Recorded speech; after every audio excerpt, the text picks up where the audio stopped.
Dans l'estuaire du fleuve Saint-Laurent, près de l'embouchure de la rivière Saguenay, la pêche commerciale au pétoncle est autorisée.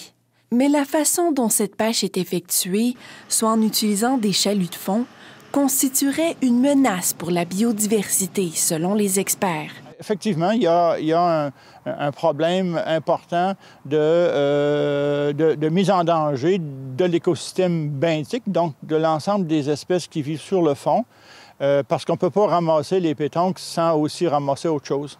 La Société pour la nature et les parcs du Canada conclut dans son évaluation annuelle que la pêche au pétoncle, ainsi pratiquée, ne répond pas aux normes minimales. Dans le fond, la drague à pétoncle, c'est une des activités qui est comprise dans la catégorie qui se nomme chalutage de fond, qui fait partie des normes minimales de protection que le gouvernement fédéral a adoptées en 2019.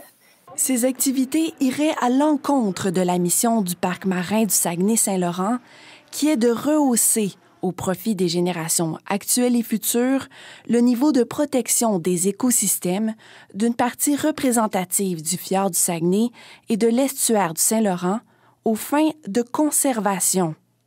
La Société pour la nature et les parcs du Canada recommande donc une révision de l'autorisation de ce type de pêche dans ce secteur qui est géré conjointement par la CEPAC et Parcs Canada.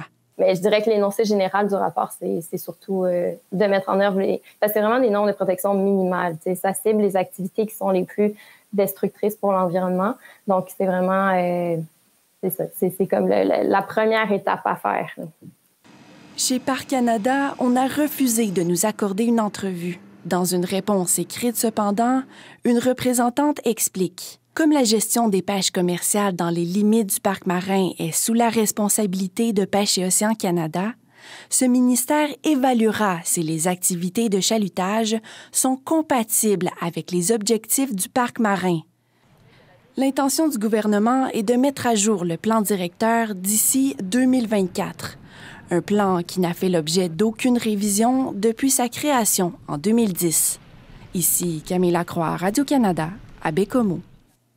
Ici Est du Québec.